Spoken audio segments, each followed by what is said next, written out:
Hello! Today, we will be reading the book, The Little Engine That Could. Let's dive right in. Chug, chug, chug, chug, chug, chug, puff, puff, puff, ding dong, ding dong. The little train rumbled over the tracks. She was a happy little train. Her cars were filled with toy animals, giraffes with long necks, teddy bears with almost no necks at all, and even a baby elephant. There were dolls and the funniest little toy clown you ever saw. But that was not all.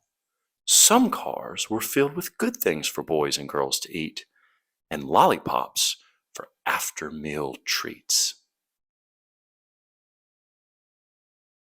The little train was carrying all these wonderful things to the little boys and girls on the other side of the mountain. She puffed along merrily. Then, all of a sudden, she stopped. She simply could not go another inch. Her wheels would not turn. "Well, here comes a shiny new engine," said the little clown who jumped out of the train. "Please, shiny new engine, won't you pull our train over the mountain? Our engine is broken down, and the boys and girls on the other side won't have any toys to play with or good food to eat unless you help us." But the shiny new engine snorted. "I pull you? I am a passenger engine. My train has sleeping cars and a dining car with waiters. I pull the likes of you? Indeed not." And off he steamed. Soon, the little clown called out, "Oh, look! A great big strong engine is coming." "Please, big engine," cried all the dolls and toys, "won't you pull our train over the mountain?" "I have just pulled a train with big heavy machines. I am a very important engine indeed. I won't pull the likes of you." And the big engine puffed off. The little train and all the dolls and toys were very sad. "The big engine is not the only one in the world," cried the little toy clown. "Here comes another. He looks very old and tired, but our train is so little, perhaps he can help us."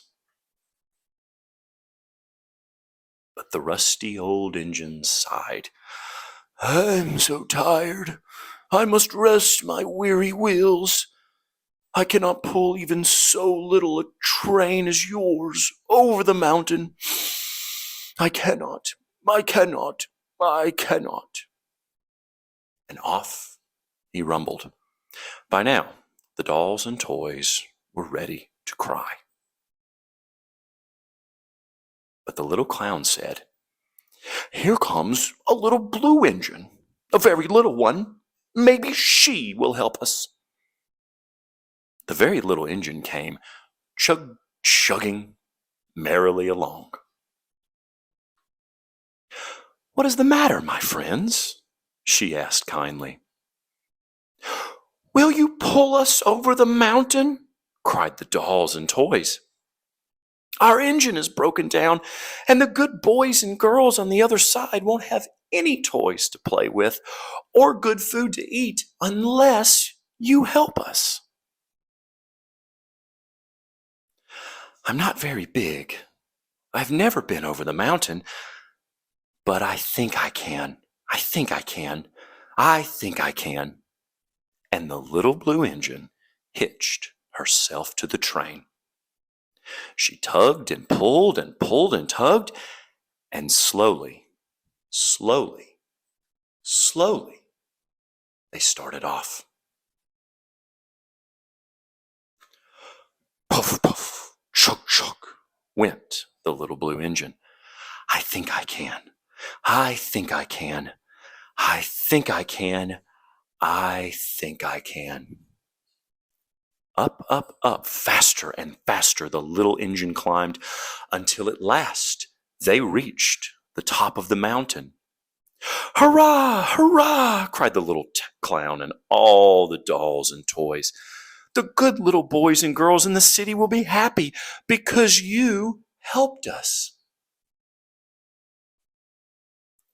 And the little blue engine smiled and seemed to say, as she puffed steadily down the mountain, "I thought I could.